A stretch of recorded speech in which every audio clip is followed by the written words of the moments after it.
Hello friends, कैसे हैं आप सब। स्वागत है आपका यूपीएससी एट होम प्रविष्या के यूट्यूब प्लेटफॉर्म पे। हमारी जो डेली 5 क्वेश्चन की आंसर राइटिंग की सीरीज़ चल रही थी उसको हमने इस टाइम पे होल्ड रख दिया है, क्योंकि आपका जो है प्रीलिम्स का एग्ज़ाम आने वाला है यूपी पीसीएस का। तब तक हम क्या कर रहे हैं, पूरा प्रीलिम्स पे फोकस्ड होकर प्रीलिम्स का सारा सब्जेक्ट जो है कंप्लीट कराएंगे 20,000 क्वेश्चन के माध्यम से।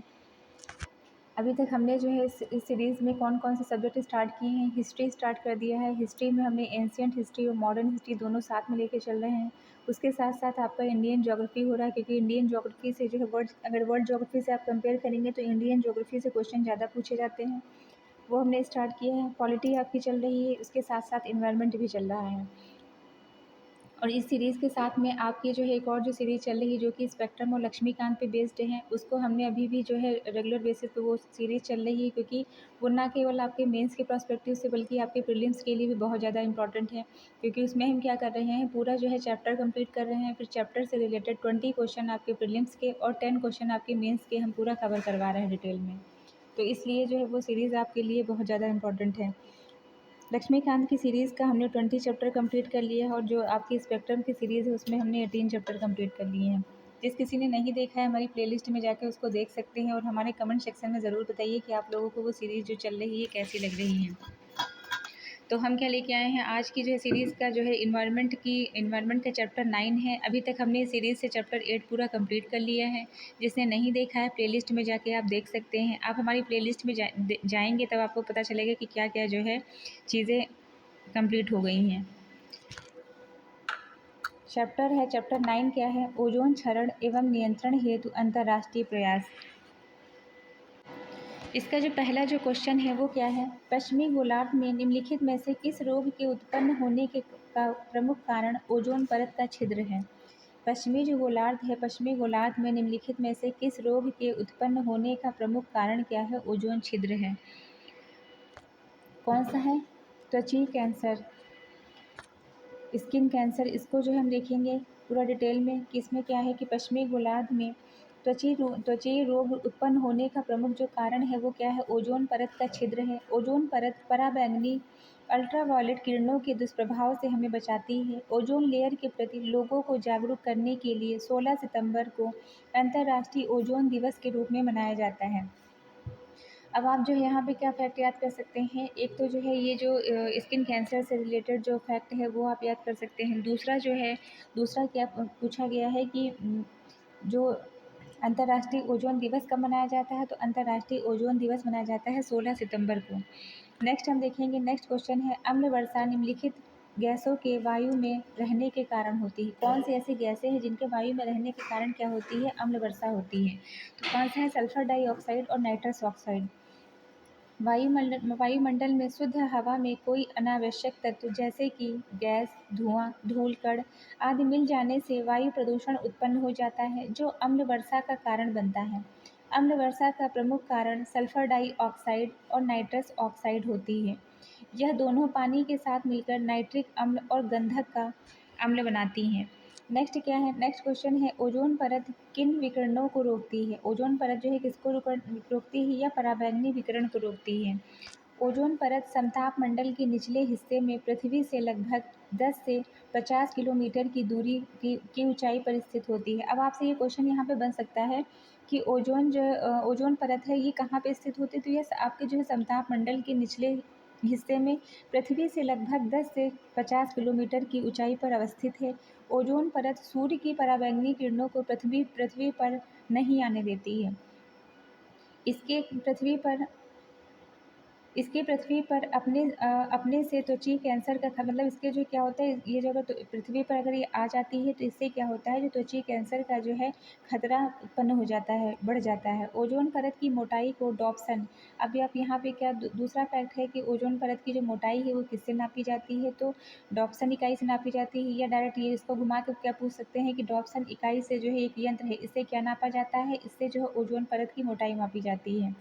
ओजोन परत को सर्वाधिक नुकसान पहुंचाने वाला प्रदूषक कौन होता है, क्लोरोफ्लोरोकार्बन होता है। 16 सितंबर को प्रत्येक वर्ष ओजोन परत संरक्षण दिवस मनाया जाता है। आपसे जो है इस बॉक्स से क्या क्वेश्चन बन सकते हैं, पहला पहला जो पॉइंट है जो याद करने के लिए जो ज़रूरी है, पहला क्या है कि यह जो है कहाँ पे पाई जाती है, तो ये समताप मंडल के निचले हिस्से में पृथ्वी के लगभग जो है 10 से जो है 50 किलोमीटर की ऊंचाई पर अवस्थित है।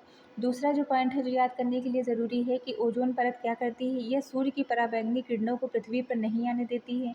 तीसरा पॉइंट जो इससे इम्पोर्टेंट है वो क्या है कि इससे जो है पृथ्वी पर क्या होता है, इसके अगर ये पृथ्वी पर आती है तो इसकी वजह से क्या होता है, त्वचा कैंसर जैसी जो है बीमारी उत्पन्न हो जाती है। फिर क्या है, ओजोन परत की जो है जो फोर्थ पॉइंट है जो इससे बनता है कि ओजोन परत की जो मोटाई है उसको कैसे नापा जाता है, उसको जो है डॉप्सन इकाई से नापते हैं। फिफ्थ पॉइंट जो है इस जो बॉक्स से जो है इम्पोर्टेंट है कि ओजोन परत को सर्वाधिक नुकसान पहुंचाने वाला प्रदूषक कौन सा होता है, तो क्लोरोफ्लोरोकार्बन होता है। नेक्स्ट क्या है, 16 सितंबर को प्रत्येक वर्ष ओजोन परत संरक्षण दिवस मनाया जाता है। नेक्स्ट क्वेश्चन हम देखेंगे, वायुमंडलीय ओजोन परत जो हमें अल्ट्रावायलेट किरणों से बचाती है अत्यधिक क्षरित हो रही है। किसके कारण हो रही है, यह हो रही है क्लोरोफ्लोरोकार्बन के कारण हो रही है, क्योंकि सबसे ज़्यादा नुकसान जो इसको किससे पहुंचता है, क्लोरोफ्लोरोकार्बन से पहुंचता है। ये क्वेश्चन आपको देखिए कितनी बार पूछा गया है, इसलिए क्वेश्चन आपका मोस्ट इंपॉर्टेंट है, आप लोग इसको जरूर ध्यान रखिएगा। अब आपने जो यहाँ पे क्या देखा कि ये क्वेश्चन आपका यूपी पीसीएस में पूछा गया है, यूपी लोअर में पूछा गया है, और यूपी पीसीएस प्रीलिम्स में, मेंस में, सब जगह यूपी एपीओ, यूपी पीसीएस ये सारी जगह पूछा गया है। और आपका जो है आरओ एआरओ प्री के जो है 2014 के एग्ज़ाम में, और यूपी आरओ एआरओ मेंस का जो है 2017 का जो एग्ज़ाम हुआ उसमें पूछा गया है। तो इसलिए जो है हम ये कह रहे हैं कि आपकी जो सीरीज़ चल रही है ना केवल आपके जो है प्रीलिम्स यूपी पीसीएस का जो होने वाला है उसके लिए इम्पोर्टेंट है, बल्कि जो लोग जो है आरओ का जो प्रीलिम्स उन्होंने दिया है, जिनका प्री क्वालिफाई हो रहा है, वो वहाँ पे जो है क्या कर सकते हैं, इसके माध्यम से अपनी मेंस की तैयारी को भी बेहतर कर सकते हैं। नेक्स्ट क्वेश्चन हम देखेंगे, कथन है कि ओजोन छिद्र केवल अटलांटिका के ऊपर दृष्टिगत होता है। कारण है कि ओजोन परत वायुमंडल के समताप मंडल के निचले भाग में पाया जाता है। इसमें क्या है जो है ये जो कथन है ये क्या है, ओजोन छिद्र केवल अटलांटिका के ऊपर दृष्टिगत होता है, ये गलत है। दूसरा क्या है, कारण है कि ओजोन परत वायुमंडल के समताप मंडल के निचले भाग में पाया जाता है। हमने क्या देखा था कि जो ओजोन परत है वो वायुमंडल के समताप मंडल के निचले भाग मतलब पृथ्वी से जो है 10 से लेकर जो है 15 किलोमीटर की ऊंचाई पर जो है ये पाया जाता है। तो ये हमने ये देखा, तो इसलिए जो है क्या है, जो कथन है, कथन क्या है, कथन गलत है और कारण सही है। इसलिए जो है हम यहाँ पे क्या हम बताएंगे, जो डी ऑप्शन है कि ए जो है असत्य है, परंतु जो है आर जो है वो सत्य है। इसको पूरा डिटेल में देखेंगे। ओजोन ऑक्सीजन का प्रतिरूप है जिसमें ऑक्सीजन के 3 अणु पाए जाते हैं। यह वायुमंडल के 2 विभिन्न परतों क्षोभ मंडल समताप मंडल में उपस्थित होता है। क्षोभ मंडल ओजोन को बूरा ओजोन कहते हैं। क्षोभ मंडलीय जो ओजोन होता है उसको क्या कहते हैं, बूरा ओजोन कहते हैं। अब ये आपके लिए जो है बहुत ज़्यादा इंपॉर्टेंट है, इसको आप लोग ध्यान रखिएगा कि क्षोभ मंडलीय जो ओजोन होता है उसको क्या बोलते हैं, बूरा ओजोन बोलते हैं। और जो समताप मंडलीय जो ओजोन है उसको जो है उसको जो क्या बोलते हैं, उसको अच्छा ओजोन बोलते हैं। मतलब जो ये क्षोभ मंडलीय जो ओजोन है उसको जो है बुरा बैड जो ओजोन बोलते हैं, और जो समताप मंडलीय जो ओजोन है इसे हम क्या बोलते हैं, इसे हम अच्छा ओजोन बोलते हैं, क्योंकि ये पराबैंगनी किरणों से रक्षा करता है। क्लोरोफ्लोरोकार्बन के प्रभाव से अंटार्कटिका ओजोन परत में छिद्र बन रहा है। इस प्रकार कथन और कारण दोनों सही हैं, किंतु इसके अंतर्गत क्या बताया गया है, कारण जो है कथन की सही व्याख्या नहीं करता है। तो ये आप जो है देख सकते हैं, इसमें क्या माना गया है कि कथन और कारण दोनों सही हैं, किंतु कारण कथन की सही व्याख्या नहीं करता है। नेक्स्ट हम देखेंगे, ओजोन परत मुख्यतः जहां अवस्थित रहती है वह कौन सा है, वो है स्ट्रेटोस्फीयर समताप मंडल। ओजोन परत कहाँ पे स्थित रहती है, हमने बार बार देखा है कि ओजोन परत स्थित रहती है समताप मंडल में। नेक्स्ट क्या है, ओजोन दिवस किस तिथि को मनाया जाता है, 16 सितंबर को मनाया जाता है, ये हमने अभी देखा था। वर्ष वर्ष 1994 में संयुक्त राष्ट्र महासभा के संकल्प में 49/114 के माध्यम से 16 सितंबर को ओजोन परत संरक्षण के लिए अंतर्राष्ट्रीय दिवस मनाने का प्रस्ताव पास किया गया। और 16 सितंबर की तिथि इसलिए चुनी गई क्योंकि 1987 में इसी दिन मॉन्ट्रियल प्रोटोकॉल हस्ताक्षरित हुआ था। 16 सितंबर को जो है क्या मनाया जाता है, ओजोन परत संरक्षण जो है दिवस मनाया जाता है। यह तिथि क्यों चुनी गई थी, क्योंकि 1987 में इसी दिन मॉन्ट्रियल प्रोटोकॉल पर हस्ताक्षर किए गए थे। नेक्स्ट क्वेश्चन हम देखेंगे, ओजोन परत की मोटाई मापी जाती है, तो अभी हमने देखा था कि यह डॉप्सन इकाई से मापी जाती है। ओजोन परत की मोटाई डॉप्सन इकाई से मापी जाती है। ओजोन ऑक्सीजन का एक विशेष रूप है जिसका रासायनिक सूत्र O3 है। यह प्राकृतिक रूप से पृथ्वी के ऊपरी वायुमंडल समताप मंडल में पाया जाता है, जहाँ से यह पृथ्वी के प्राणियों को हानिकारक पराबैंगनी विकिरणों से बचाकर सुरक्षात्मक कवच प्रदान करता है। उल्लेखनीय है कि 1994 में संयुक्त राष्ट्र महासभा ने 1987 में 16 सितंबर के दिन मॉन्ट्रियल प्रोटोकॉल पर हस्ताक्षर किए जाने के उपलक्ष्य में विश्व ओजोन दिवस मनाने की घोषणा की। नेक्स्ट हम देखेंगे, ध्रुवों के ऊपर ओजोन छिद्र का अधिकतम मान होता है अक्टूबर और नवंबर के मध्य।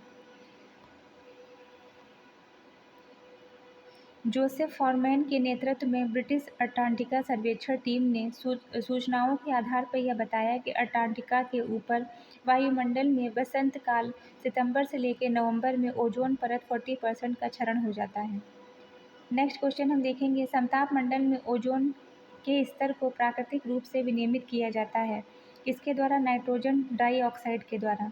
समताप मंडल में ओजोन परत की जो स्तर है उसको प्राकृतिक रूप से नाइट्रोजन डाइऑक्साइड के द्वारा विनियमित किया जाता है। जलवाष्प के विघटन से हाइड्रोक्साइड अणु एवं हाइड्रोजन के एक अणु का निर्माण होता है। ये सभी ओजोन से प्रतिक्रिया कर उसके स्तर में कमी लाते हैं। नेक्स्ट क्या है, नेक्स्ट क्वेश्चन है, निम्नलिखित में से किसने तिब्बत पठार के ऊपर सन 2005 में ओजोन आभा मंडल ओजोन हैलो का पता लगाया? किसने? G.W. केंट मूर ने। यूनिवर्सिटी ऑफ टोरंटो के प्रोफेसर J.W. केंट मूर ने 2005 में तिब्बत पठार के ऊपर ओजोन आभा मंडल का पता लगाया। जब किसी स्थान के ऊपर समताप मंडल में ओजोन सांद्रण अधिक होता है एवं अंदर या बाहर की ओर कम होता है तो ऐसी स्थिति को ओजोन हैलो मतलब आभा मंडल कहते हैं। इसकी स्थिति ओजोन क्षरण के विपरीत होती है। नेक्स्ट क्या है, वैज्ञानिकों की निम्न टीमों में से किसने सर्वप्रथम अंटार्कटिका के ऊपर ओजोन छिद्र का पता लगाया? किसने? ब्रिटिश टीम ने। ओजोन परत में छिद्र को पहली बार 1985 में अंटार्कटिका के ऊपर देखा गया। डॉक्टर जोसेफ फॉरमैन के नेतृत्व में सर्वप्रथम ब्रिटिश अंटार्कटिका संरक्षण team doctor Joseph Farman, Brian Gardiner, Jonathan Shanklin ने अंटार्कटिका के ऊपर ओजोन छिद्र का प्रमाण प्रस्तुत किया। इस टीम ने बताया कि बसंत ऋतु में अंटार्कटिका में ओजोन परत में 40% क्षय हो जाता है। ओजोन परत की मोटाई डॉप्सन इकाई से मापी जाती है। नेक्स्ट क्या है, निम्न उत्पादों में से किसके औद्योगिक उत्पादन में ओजोन क्षरण करने वाली गैस उत्सर्जित नहीं होती है? कौन सा है? आधुनिक रेफ्रिजरेटर, परफ्यूम, बॉडी स्प्रे और फोम के गद्दे। ओजोन परत को एक रासायनिक पदार्थ क्लोरोफ्लोरोकार्बन हानि पहुंचाता है। यह फोम, परफ्यूम, बॉडी स्प्रे इत्यादि से उत्सर्जित होता है।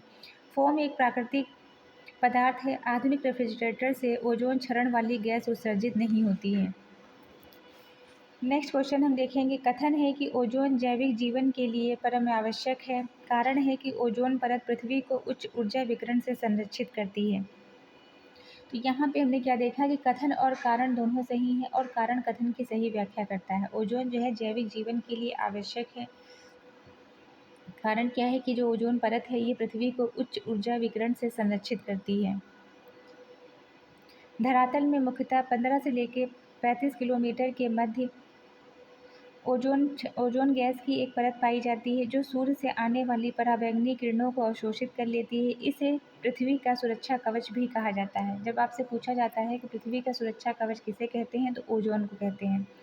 नेक्स्ट क्या है, ओजोन जो परत है। नेक्स्ट क्या है, वायुमंडल में ओजोन परत क्या है? पराबैंगनी विकिरण से पृथ्वी पर जीवन की रक्षा करती है, इसलिए जो इसे कवच के रूप में भी जाना जाता है। ओजोन परत पृथ्वी के वायुमंडल की एक परत है। ओजोन परत के कारण ही धरती पर जीवन संभव है। यह परत सूर्य की उच्च आवृत्ति पराबैंगनी प्रकाश की 93 से 99% मात्रा अवशोषित कर लेती हैं, जो पृथ्वी पर जीवन के लिए हानिकारक है। पृथ्वी के वायुमंडल में 91% से अधिक ओजोन यहाँ मौजूद है। यह पृथ्वी की सतह से 15 से 35 किलोमीटर के मध्य पाई जाती है। नेक्स्ट क्या है, नेक्स्ट क्वेश्चन है, कथन है कि समताप मंडल में पराबैंगनी किरणें डाई ऑक्सीजन से क्रिया करके ओजोन का उत्पादन करती हैं। कारण है कि पराबैंगनी किरणें आणविक ऑक्सीजन से विभाजित करके स्वतंत्र ऑक्सीजन परमाणु बनाती हैं, जो आणविक ऑक्सीजन से जुड़कर ओजोन बनाती हैं। तो इसको हम देखेंगे कथन और कारण में जो है क्या पूछा गया है। पहला है, यहाँ पे मच्छर एक शहीद हो गया है, जिसका जो है डायग्राम आप लोगों को दिख रहा होगा। कथन है कि समताप मंडल में पराबैंगनी किरणें डाइऑक्साइड से क्रिया करके ओजोन का उत्पादन करती हैं। कारण है कि पराबैंगनी किरणें आणविक ऑक्सीजन को विभाजित करके स्वतंत्र ऑक्सीजन परमाणु बनाती हैं, जो आणविक ऑक्सीजन से जुड़कर ओजोन बनाती हैं। तो इसमें क्या है, कथन और कारण दोनों सही है। कारण कथन की सही व्याख्या करता है। ओजोन परत समताप मंडल के निचले भाग में उपस्थित होती है। यह सूर्य से आने वाली पराबैंगनी किरणों से जीव जंतुओं की रक्षा करती है। नेक्स्ट क्या है, निम्नलिखित में से कौन हरित गृह गैस नहीं है। तो कौन सा नहीं, ब्यूटेन हरित गृह गैस नहीं है। इसके अंतर्गत क्या क्या शामिल है, नाइट्रोजन ऑक्साइड, फ्रेयॉन, मीथेन आता है। ग्रीन हाउस गैस पृथ्वी के वातावरण या जलवायु में परिवर्तन और अंतर भूमंडलीय ऊष्मीकरण के लिए उत्तरदायी होती है। हरित गृह ग्रीन हाउस गैसों में कार्बन डाइऑक्साइड सबसे प्रमुख गैस होती है। अब आपसे ये पूछा जा सकता है कि ग्रीन हाउस गैसों में कौन सी गैस सबसे प्रमुख होती है। तो कौन सी होती है, कार्बन डाइऑक्साइड होती है, जो कि जीवाश्म ईंधनों के जलने से उत्सर्जित होती है। अन्य गैसें कौन सी होती है, नाइट्रस ऑक्साइड और मीथेन, क्लोरोफ्लोरोकार्बन, जलवाष्प, ओजोन। अब आपने क्या देखा था, नाइट्रस ऑक्साइड और जो है सल्फर डाइऑक्साइड जो थी वो किसके लिए जो है जिम्मेदार थी, अम्ल वर्षा एसिड रेन के लिए जिम्मेदार थी। और क्लोरोफ्लोरोकार्बन जो है किससे संबंधित थी, ओजोन परत के क्षरण से संबंधित था। तो ये हमने जो है चैप्टर कंप्लीट कर लिया है। नेक्स्ट चैप्टर जो कि चैप्टर 10 है आपका, उसको हम देखेंगे। चैप्टर 10 क्या है, अभी तक इसके पहले के जो चैप्टर हैं जिसने नहीं देखा है, हमारी प्लेलिस्ट में जाके आप उसको देख सकते हैं। चैप्टर 10 क्या है, वन्यजीव एवं इसका संरक्षण। पहला क्वेश्चन क्या है, प्रच्छन्न बेरोजगारी एक विशेषता। इसके अंतर्गत प्रच्छन्न बेरोजगारी को छिपी हुई बेरोजगारी भी कहा जाता है। इसमें जो है क्या है, प्रच्छन्न बेरोजगारी पूछा गया है कि प्रच्छन्न बेरोजगारी जो है किसकी एक विशेषता है। तो जो भी लोग जो है हमारी मेंस की क्लास रेगुलर बेसिस पे देख रहे होंगे, उनको ये क्वेश्चन करने में कोई दिक्कत नहीं होगी। इसी से आपको समझ में आएगा कि आपकी प्रीलिम्स की या मेंस की तैयारी कुछ अलग नहीं है। आपकी दोनों की तैयारी जो है एक साथ ही में होती है। आप अगर प्रीलिम्स क्वालिफाई कर जाते हैं, मेंस की आपको मेंस तैयारी नहीं है तो कोई मतलब नहीं निकल रहा है उसका। प्रीलिम्स क्वालिफाई करके बैठे रहेंगे। अगर आपकी मेंस की तैयारी है और आपकी जो है प्रीलिम्स के साथ साथ जो है तैयारी करना इसीलिए ज़रूरी है, क्योंकि ये क्वेश्चन हमने बहुत बार वहाँ पे किया है। बेरोजगारी के प्रकार। प्रच्छन्न बेरोजगारी का क्या मतलब होता है,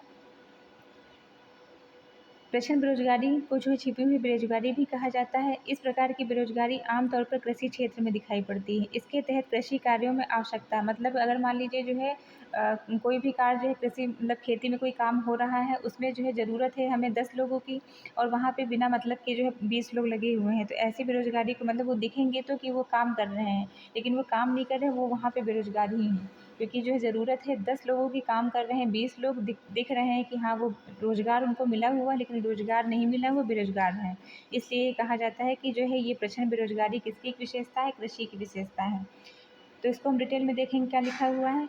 प्रच्छन्न बेरोजगारी को छिपी हुई बेरोजगारी भी कहा जाता है। इस प्रकार की बेरोजगारी आमतौर पर कृषि क्षेत्र में पाई जाती है।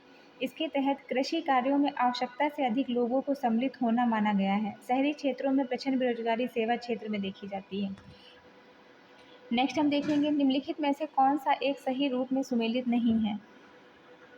इसके अंतर्गत क्या है, राष्ट्रीय उद्यान और उससे संबंधित जो है राज्य, कौन से राज्य में कौन सा राष्ट्रीय उद्यान स्थित है। इनताकी राष्ट्रीय उद्यान कहाँ पे स्थित है, नागालैंड में है। सिंगलीला राष्ट्रीय उद्यान स्थित है पश्चिम बंगाल में। बेतला स्थित है झारखंड में। टांडोरवा स्थित है कहाँ पे, महाराष्ट्र में। इनताकी स्थित है नागालैंड में।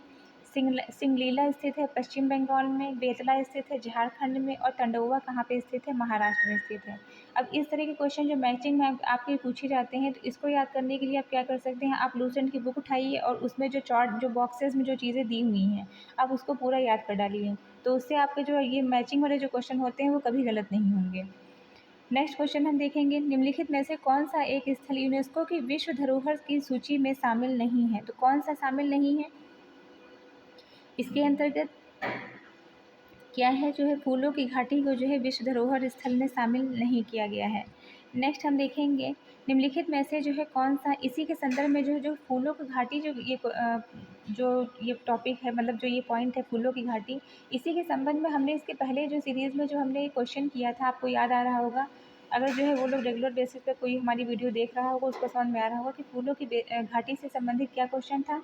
वहाँ पे ये क्वेश्चन पूछा गया था कि उत्तर प्रदेश का जो राजकीय जो पुष्प है, तो इस टाइम पे जो है क्या है, राजकीय पुष्प पलाश है। उसके पहले क्या था, उत्तर प्रदेश का राजकीय पुष्प जो था वो हमारा था ब्रह्म कमल।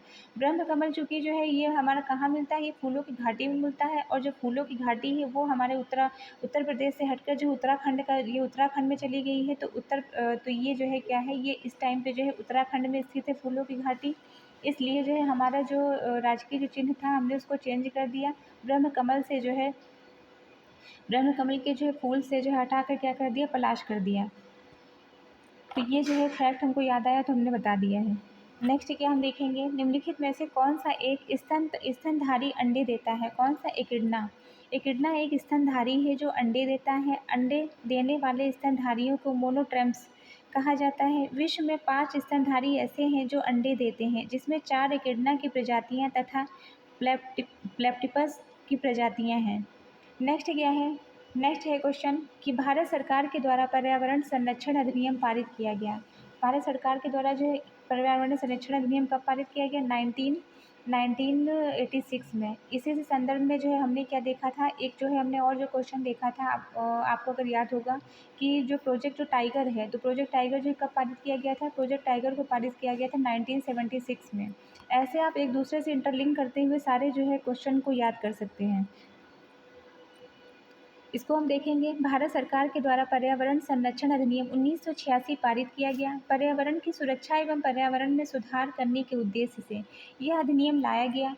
यह केंद्र सरकार को सभी रूपों में पर्यावरण प्रदूषण को रोकने और देश के विभिन्न हिस्सों में विशिष्ट पर्यावरणीय समस्याओं से निपटने के लिए प्राधिकरण स्थापित करने हेतु अधिकृत करता है। इस अधिनियम में 26 भाग हैं व 4 अध्यायों में इसे बांटा गया है। भारत सरकार ने वर्ष 1972 में भारतीय वन्य जीव संरक्षण अधिनियम पारित किया, जिसका उद्देश्य क्या था, वन्य जीवों के अवैध शिकार पर रोक लगाना। अब हम यहाँ क्या देख रहे हैं, वन्य जीव संरक्षण अधिनियम आपका कब पारित किया गया, 1972 में पारित किया गया। प्रोजेक्ट टाइगर किससे संबंधित था, 1973 से संबंधित था। एक हमने और क्या देखा था, जैव विविधता संरक्षण अधिनियम, ये कब आपका पारित किया गया था, ये जो है आपका पारित किया गया था 2002 में। और इसकी डेट क्या थी, जैव विविधता दिवस कब मनाया जाता है, तो ये आपका मनाया जाता है 22 मई को। आप एक इस तरह से याद कर सकते हैं, एक दूसरे से जो है कनेक्ट करते हुए। नेक्स्ट क्या है, सूची 1 को सूची 2 के साथ जो है सुमेलित कीजिए। इसको हम देखेंगे, वन संरक्षण अधिनियम। वन संरक्षण अधिनियम कब पारित किया गया, ये 1980 में पारित किया गया। और पर्यावरण संरक्षण अधिनियम कब पारित किया गया, 1986 में पारित किया गया। फिर हम देखेंगे, वायु प्रदूषण निवारण एवं नियंत्रण अधिनियम पारित किया गया 1981 में पारित किया गया। नेक्स्ट क्या है, जल प्रदूषण नियंत्रण अधिनियम पारित किया गया 1974 में। नेक्स्ट क्वेश्चन हम देखेंगे, भारत के निम्नलिखित में से किस राज्य में नीलगिरी बायोस्फीयर रिजर्व जैव मंडल आगार का विस्तार नहीं है। कहाँ पे नहीं है, आंध्र प्रदेश में नहीं है। इसको हम देखेंगे, नीलगिरी बायोस्फीयर रिजर्व जैव मंडल आगार का विस्तार कर्नाटक, तमिलनाडु और केरल में है। अब आपको जो है ये यहाँ पे आप इसको याद करिए कि नीलगिरी जो बायोस्फीयर जो रिजर्व है, उसका जो है विस्तार कहाँ कहाँ पर है, कर्नाटक में है, तमिलनाडु में है, और कहाँ है, केरल में है। कर्नाटक, तमिलनाडु, केरल। कर्नाटक, तमिलनाडु, केरल। नीलगिरी जैवमंडल बायोस्फीयर रिजर्व की स्थापना 1986 में की गई थी। नीलगिरी पश्चिमी घाट का एक हिस्सा है, जिसे 2012 में यूनेस्को के द्वारा पश्चिमी घाट को विश्व विरासत स्थल जो है पश्चिमी घाट को क्या किया गया, घोषित किया गया। नेक्स्ट हम देखेंगे, ग्रेट इंडियन बस्टर्ड, सोन चिड़ैया। के कृत्रिम प्रजनन के लिए इसे हम क्या बोलते हैं, ग्रेट इंडियन जो बस्टर्ड है उसे हम हिंदी में सोन चिरैया बोलते हैं। इसके जो है कृत्रिम प्रजनन के लिए स्थापित किया गया है किसके संरक्षण प्रजनन केंद्र कहाँ स्थित है, ये कहाँ है, जैसलमेर में। जैसलमेर में ग्रेट इंडियन बस्टर्ड सोन चिरैया के कृत्रिम प्रजनन के लिए संरक्षण प्रजनन केंद्र स्थापित किया गया है। यह केंद्र मरुभूमि राष्ट्रीय उद्यान में अवस्थित है। ग्रेट इंडियन बस्टर्ड यह पक्षी मुख्यतः भारतीय उपमहाद्वीप में पाया जाता है।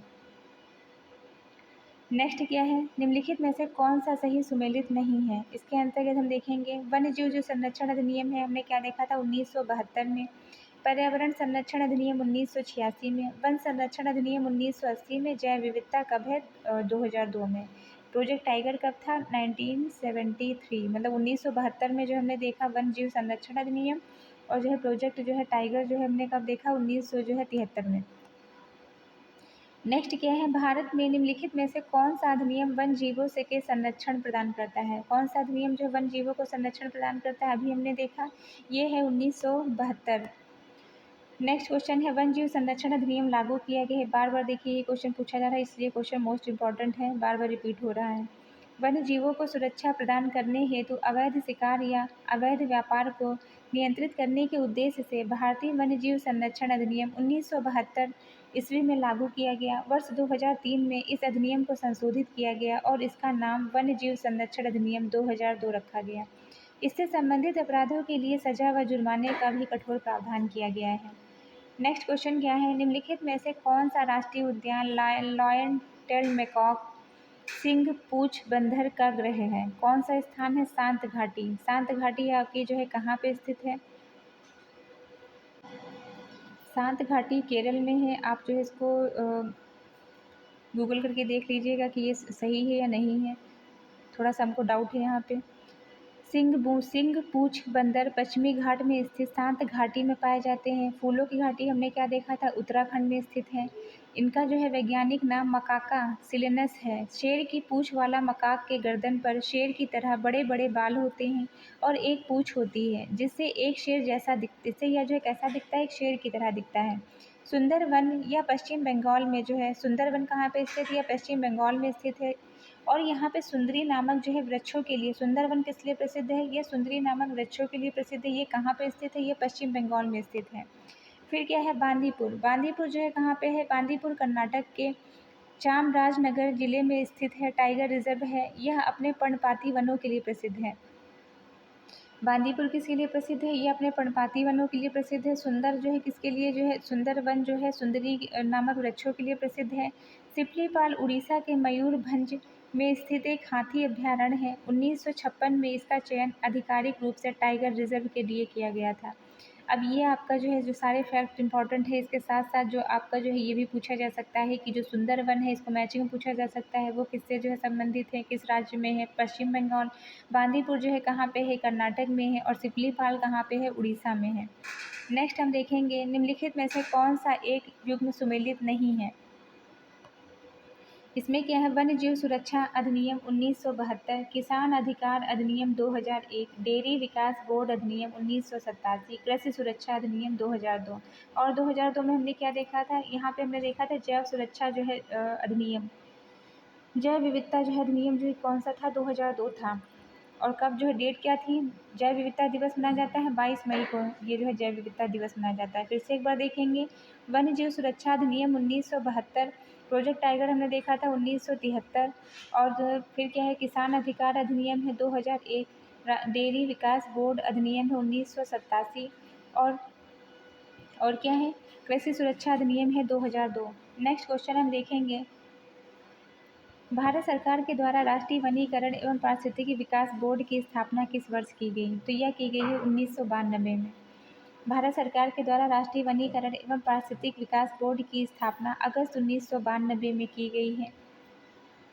नेक्स्ट क्या है, कथन है कथन और कारण दिया गया है। कथन है कि सारे प्रयासों के बावजूद हमारे वन्य जीव संसाधन बड़ी तेज़ी से कमी आ रही है। मतलब बहुत सारे प्रयास किए जा रहे हैं, उनके बावजूद भी उसका परिणाम कुछ नहीं निकल रहा। हमारे जो वन्य जीव जो संसाधन है उसमें बहुत तेज़ी से कमी आ रही है। और कारण है कि व्यावसायिक स्वार्थ इसके लिए पूरी तरह से जिम्मेदार है। कथन और कारण जो है दोनों ही सही है, और कारण जो है कथन की सही व्याख्या करता है। प्रजातियों के विलोपन, नई प्रजातियों का उद्भवन एवं प्राकृतिक प्रक्रिया, या जो है क्या है, एक जो है प्रजातियों का विलोपन होता है और नई प्रजातियों का जो है उद्भवन होता है, या एक जो है प्राकृतिक प्रक्रिया है। परंतु यह अत्यंत धीमी प्रक्रिया है, किंतु मानव के व्यावसायिक हित ने प्रजातियों एवं वन्य जीवों तथा जैव विविधता का ह्रास अत्यंत तीव्र कर दिया है। यह इतनी तीव्र है कि नई प्रजातियों के उद्भवन के लिए वांछित समय नहीं मिल पा रहा है। यही कारण है कि वर्तमान समय में किए जा रहे तमाम वैश्विक प्रयासों के बाद भी हमारे वन्य जीव संसाधन में बड़ी तेजी से गिरावट हो रही है। मानव द्वारा अपने व्यावसायिक स्वार्थ के लिए प्राकृतिक आवासों का विनाश, पशुओं का जो है अवैध शिकार, जलवायु परिवर्तन, औद्योगिकरण, अन्य जीव जो है अन्य वन्य जीव जो है इसके ह्रास के प्रमुख कारण हैं। तो ये हमने जो है पूरा ही क्वेश्चन कंप्लीट किया। नेक्स्ट हम देखेंगे, ये आपका जो है करंट से रिलेटेड है, जो कि इस टाइम रिलेवेंट नहीं है। नेक्स्ट क्वेश्चन क्या है, निम्नलिखित में से कौन सा एक स्थानिक प्रजाति का उदाहरण है? कौन सा जो है, निकोबार कबूतर। स्थानिक प्रजाति ऐसी प्रजातियां होती हैं जिन्हें आमतौर पर प्राकृतिक और भौगोलिक बाधाओं द्वारा अलग किया जाता है। उदाहरण के लिए अरुणाचल प्रदेश में अंडमान की चैती, निकोबार कबूतर, अंडमान जंगली सुअर, मिथुन आदि। स्थानीय प्रजातियां क्या हैं? स्थानीय प्रजातियां ऐसी प्रजातियां होती हैं जिन्हें आमतौर पर प्राकृतिक या भौगोलिक बाधाओं के द्वारा अलग किया जाता है। इनका हम उदाहरण देख सकते हैं, अरुणाचल प्रदेश में अंडमान की चैती, निकोबार कबूतर और अंडमान जंगली सुअर, मिथुन आदि। नेक्स्ट क्वेश्चन क्या है, बाघ परियोजना प्रोजेक्ट टाइगर, जो कि वन्यजीव संरक्षण एक सघन प्रयास है, भारत में कब शुभारंभ किया गया? इसको हमने कितनी बार अभी बताया है, आप लोगों को ये याद हो गया होगा। क्या है? 1973 है। बाघ परियोजना प्रोजेक्ट टाइगर जो वन्य जीव संरक्षण एक प्रयास है जिसे भारत में सर्वप्रथम 7 अप्रैल 1973 में शुरू किया गया। इसे इंदिरा गांधी के नेतृत्व में Jim Corbett national park Uttarakhand में शुरू किया गया था। अब आपसे ये क्वेश्चन बन सकता है कि इसे जो है, जो प्रोजेक्ट टाइगर जो है, ये कहाँ से जो है शुरू किया गया था? तो यह इंदिरा गांधी के नेतृत्व में Jim Corbett national park Uttarakhand में शुरू किया गया था। प्रोजेक्ट टाइगर का जो मुख्य उद्देश्य है वो क्या है? मुख्य उद्देश्य रॉयल बंगाल टाइगर को विलुप्त होने से बचाना। अंतर्राष्ट्रीय बाघ दिवस कब मनाया जाता है? 29 जुलाई को। जैव विविधता के बारे में हमने क्या देखा था कि 2002 को जो है जैव विविधता अधिनियम पारित किया गया था, और इसका दिवस कब मनाया जाता है? 22 मई को जैव विविधता दिवस मनाया जाता है। और हमने 29 जो है जुलाई को क्या देखा, यह जो है अंतर्राष्ट्रीय बाघ दिवस मनाया जाता है इस दिन। इसके जो उद्देश्य के लिए, यह जो है इसका मुख्य उद्देश्य क्या है? रॉयल बंगाल टाइगर को विलुप्त होने से बचाना इसका मेन मोटिव है। इसको कहाँ से स्टार्ट किया गया था? इसको स्टार्ट किया गया था उत्तराखंड के जिम कॉर्बेट नेशनल पार्क से। कब स्टार्ट किया गया था? 7 अप्रैल 1973 को। नेक्स्ट क्वेश्चन क्या है, अंतर्राष्ट्रीय टाइगर दिवस मनाया जाता है, जो कि अभी हमने देखा 29 जुलाई को मनाया जाता है अंतर्राष्ट्रीय टाइगर दिवस। तो ये हमारा जो है आज की क्लास यहीं पे ख़त्म करते हैं, क्योंकि जो है ये चैप्टर काफ़ी बड़ा है। इसके बाद में नेक्स्ट क्लास में इसको हम फिर से पूरा कंप्लीट करवाएंगे। आप लोगों को हमारी जो प्रीलिम्स की सीरीज़ चल रही है कैसी लग रही है, हमारे कमेंट सेक्शन में ज़रूर बताइए। और हमारी जो मेंस की जो सीरीज़ चल रही थी, वो जैसे ही आपका प्रीलिम्स का एग्ज़ाम हो जाता है, हम फिर से उस सीरीज़ को फिर से कंटिन्यू करेंगे। रेगुलर बेसिस पे आपकी जो है वो सीरीज़ चलेगी। तो ऐसे ही पढ़ते रहिए, लाइफ में आगे बढ़ते रहिए। यूपीएससी एट होम प्रविशा के साथ मेंस आंसर राइटिंग करते रहिए। Thank you.